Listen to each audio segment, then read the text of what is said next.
Hi there. So, the Halloween spotlight, am I right, fellas? Wow, you're so right, famous YouTuber man Liam232. It works kinda like the Mega Hunt, there being two kinds of collectibles, runes and keys, and having a hub where we do puzzles and stuff and we get rewards and all that, but frankly, after having done the takeover, I was completely lacking interest in recuperation.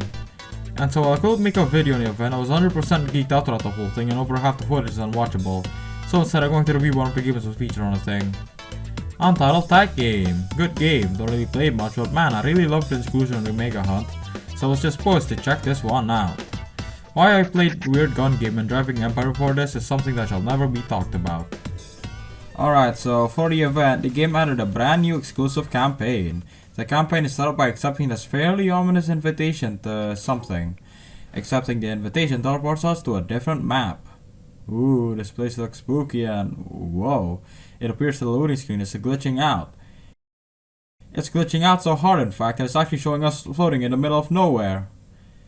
The campaign itself starts with a strange entity interrogating us in the void.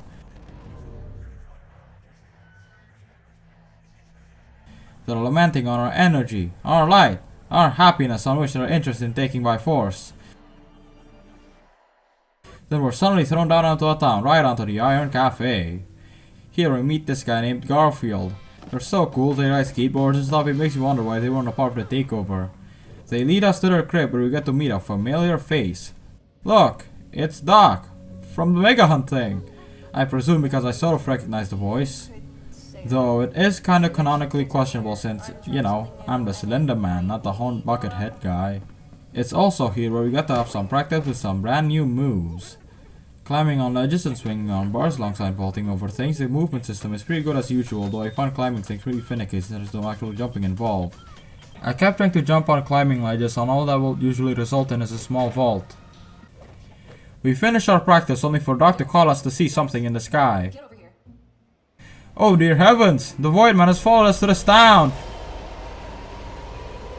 We gotta get out of here! Then time skip, we're now infiltrating this facility of some sort to find our rune. For some reason. It starts with a couple stealth segments combined with some fairly light platforming before we get treated to this tower that leads to the rune. The tower, and by extension the campaign as a whole, features a more slower and more methodical style of platforming where you take your time to navigate through some more tighter obstacles. There isn't really any straightforward running as fast as possible with no stopping kind of action that can be seen in the base game, which stinks because I find having to navigate through the more tighter obstacles kind of finicky with the movement system that emphasizes speed above anything else. After we climb the tower and reach the rune, we get sucked into it, and now we have new ability, sprinting, which allows us to go fast and launch ourselves to even greater distances than normally possible. Good timing too, because now we have to climb all this! Is it showing it right? I hope it is.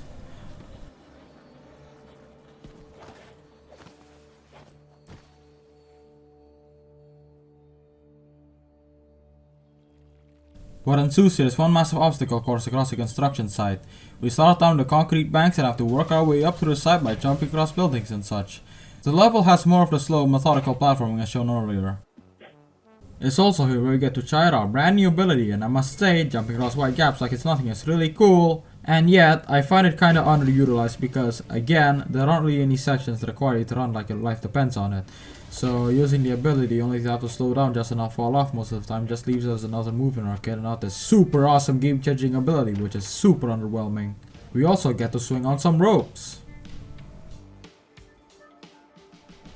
Man.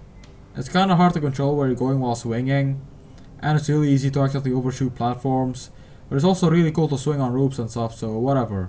Overall, it's a pretty fun level. After reaching the top of the tower and interacting with the thing that lays there, we end up getting teleported to this hospital place that has the key. For some reason. It's basically one long stealth section as we sneak around the guards and search for the key. Frankly, I think it lasts too long. Something I found out about the takedowns is that they are really lenient. Like, extremely lenient. They have really wide ranges both frontally and horizontally, and the only prerequisite from the count is to face the same direction the enemy is facing. You can even do these through objects. Like, just watch this clip.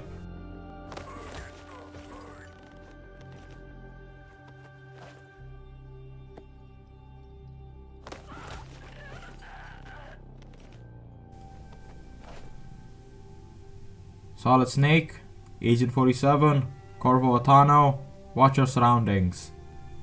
After a whole bunch of stealthing around, we finally reach our key. It pulls us towards it and then cuts to black. Wait, that's it? That's how it ends? Just like that?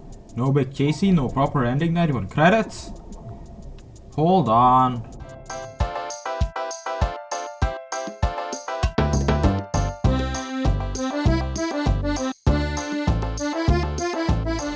Yep, it does very much indeed end like that. You know, I thought there would be some cool action climax where we gotta use our sprinting ability at the very end, but man, this one was quite disappointing. Like, I'm not saying the Mega Hunt campaign was a groundbreaking masterpiece that deserved a Pulitzer or anything, but that at least had a cohesive structure with an exciting climax at the end. Everything just flowed smoothly with that one. Whereas, this one was just kind of a disjointed series of stealth and parkour segments with zero cohesion whatsoever. Whatever story was set up at the beginning, the confrontation with the Void Man, our expected meet up with Doc and Garfield's mere existence, just gets resolved with the scene outside of a city that upon stages off the screen turns black. This lack of cohesion also extends to the levels themselves. It never feels like any of the places we end up in are related to each other in any way. It's just, oh, we're in this place and now we're in this place with no explanation whatsoever. And the levels themselves can be a bit of a mixed bag. The platforming levels are very fun and the highlights of the campaign, but I also find that it can be a tad too slow with no proper action bits, whereas the stealth sections are really tedious and they drag on for far too long. And it just being slow is really a major problem with the whole campaign.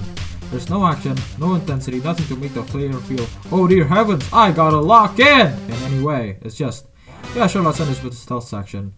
It's a shame too, because you'd think from the intro that the Void Man will at least be a bit more relevant to the campaign instead of just summoning a big stock and corrupting everything for taking a standard smoke break. My biggest complaint here is just that there was so much that could have been done here, it just wasn't, and that leaves the campaign feeling really underbaked. Like they didn't really have enough time to at least finish things off the bank, so nothing significant really happens here. You know, in hindsight, I totally did the Mega Hunt campaign really dirty in my Mega Hunt experience video. All I did there was just summarize the campaign into a series of cool scenes and hype moments without actually getting to the plot proper. Though, to be fair on myself, I was also working with very limited footage and also writing everything from memory, so whatever. Either way, while the Untitled tag game Halloween Spotlight was fun, I felt I could have at least done a bit more. Anyways, that was the only thing I managed to scrape off this disaster was the Halloween Spotlight recording sessions. Maybe I'll do a funny moments thing with the footage that was watchable, probably not since the event was boring as hell, I don't know. Sorry if I repeated myself a lot of the verdict.